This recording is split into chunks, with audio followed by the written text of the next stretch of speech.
This morning in our series On the Money, we're going to talk about how to achieve financial fitness in 2024.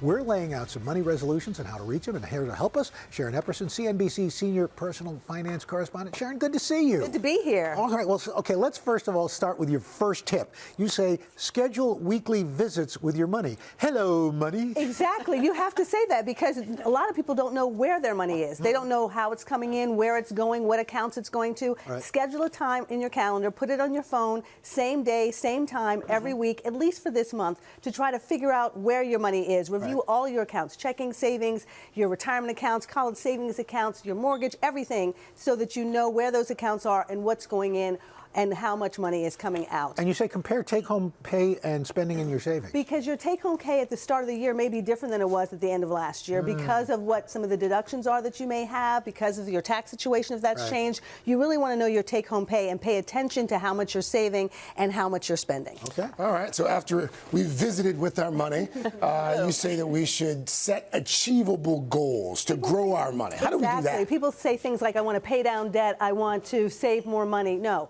Be strategic about what you want to do. I want to save $20 a week, or I want to pay down this part of this credit card at least for this a month. Be specific. So be specific about what you want to do. Well-defined task. And then also you want to put away small sums. I'm saying put away the money to save before you're thinking about debt, because then you're just going to take on more debt. So save small sums, and then you have to have patience. This is not something that's going to be a quick fix that's going to happen just in the month of January. It may take you all year. It may take you 5 years. But you're setting these strategic goals, small tasks that you can complete. All right, let's talk about one more here, because we've heard a lot over the last few months, especially since the Fed started raising the interest rates. Right. High yield savings accounts. Is this the time to do it? This is the time to do it, because now the Fed has kind of indicated maybe they won't continue to raise rates, so you may not get the 5% interest that's available right now in some online banks. So you want to put money into a high yield savings account now, at least 3 months worth of your expenses for your emergency fund. That might seem like a lot. Again, small goals. Start with 1 month. At least figure out how much you need for 1 month, and then start to put that away. And maybe you might need 12 months if you're retired.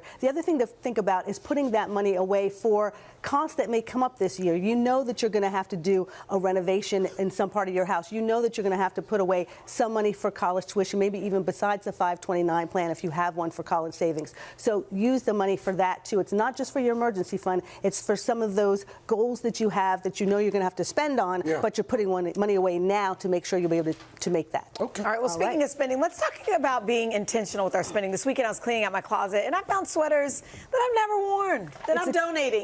It's the key question, Chanel. Do I need this? Do I need this? Yeah. Does it give me joy? Yeah. And most importantly, can I afford it? If you ask yourself those 3 questions with everything you purchase, there's a lot of stuff that you're going to leave in that cart, and you're never going to buy. Somebody said the other day, just leave it and wait for a moment. Just wait. Just wait. Yeah, just wait. Just wait. What's the word on debt? I mean, in some ways, I know it seems like the big bad wolf, but you can use it wisely. You have to use it wisely, and the first place to start is to know what you owe. Right. Make sure that you understand that. But if there's smart debt, okay, you want to buy a house, you need a mortgage, you're going to have to get some debt.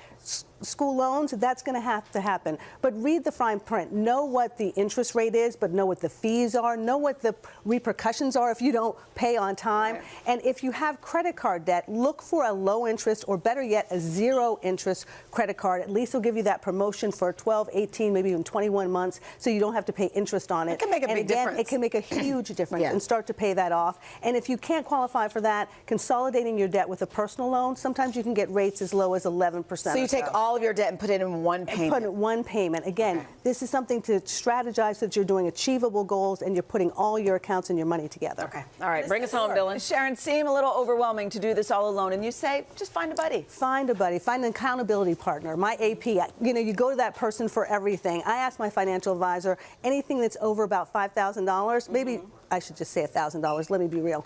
I'm going to ask, do I need this? Does this make sense? If it's a purchase that I do need, brings me joy, and I can afford, he will say yes, and if not, probably no. So if you don't have a financial advisor, there can be a family member, a friend, someone that you can talk to about your money. You talk about so many things with your friends. How about your money? Make it someone that you can trust, and review your objectives, and make sure that you're on the same page about what you want to achieve. That emotional attachment that you do. Exactly. Yes. Sharon, thank you so much. Sure. New Year's advice. Thanks so much. For more advice from Sharon and help you stick to your budgeting, saving, and investing goals, and Get her free Money 101 newsletter. Go to today.com.